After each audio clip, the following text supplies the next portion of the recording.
wahai seluruh rakyat, aparat itu bukan musuh Anda. Wahai aparat, rakyat itu bukan musuh Anda. Anda harus menanggung akibat karena kebijakan-kebijakan dan para pejabat dan pemimpin yang korup. Saudara, atas permintaan beberapa media saya ingin menyampaikan satu jawaban untuk semua. Pertama, memang situasi sekarang ini mencekam, ya, karena peristiwa demo di DPR yang menimbulkan banyak korban dan kerusuhan yang meluas di seluruh tanah air, sehingga harus segera diselesaikan oleh pihak yang berwenang dan berwajib. Kita tentu mendukung demo dan protes-protes itu 100% mendukung. Jika ada ketidakpuasan atau anggapan kesalahan dari para pengelola pemerintahan dan lembaga-lembaga politik, kita setuju, perkeras saja protes. Kita mengerti itu. Tetapi yang terjadi sekarang mungkin sudah terlalu jauh. Satu, sudah menewaskan saudara Afan yang di DPR itu. Jangan lupa, di Makassar juga diberitakan hari ini 3 orang tewas ketika gedung DPRD itu diserbu oleh massa dan dibakar.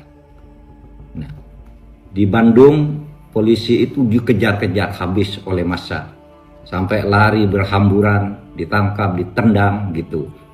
Itu sudah tidak sehat. Tetapi juga di gerbang Pemuda Sentral di Jakarta ada video beredar sekelompok brimob menangkap seseorang yang sedang demo, lalu dibawa ke flyover, dia sendirian dikeroyok, ditendang dan dipukul rame-rame. Banyak juga polisi yang berbaring di rumah sakit dalam keadaan luka parah. Bahkan ada polisi yang diculik dari Brimob Metro yang wajahnya luka luar biasa, bahkan badannya juga dipaku. Di jalan-jalan sekarang, yang terutama di depan beberapa polres yang tadi pagi saya lewat ketika menuju bandara, menuju Halim, itu banyak bangkai-bangkai mobil dan bekas bangunan-bangunan dijebol karena penjarahan. Oleh sebab itu, saudara, mari kita sadari bahwa ini tidak bagus, harus kita selesaikan. Para demonstran, saya tetap mendukung, tapi mari terukur juga agar negara ini selamat. Kepada petugas lapangan juga supaya tidak sewenang-wenang. Saya paham petugas lapangan itu terjepit. Di satu sisi dia harus bertugas mengamankan situasi, misalnya tidak boleh sampai pagar DPR itu jebol atau pintu-pintu tertentu di DPR jebol. Itu saya memahami, itu tugas aparat yang merupakan perintah dari atasan.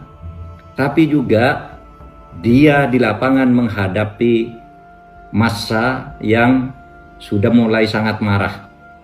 Nah, oleh sebab itu ini yang harus bertanggung jawab adalah atasan dalam memberi komando itu supaya cermat dari waktu ke waktu gitu. Jangan sampai terjadi korban di kalangan aparat dan rakyat.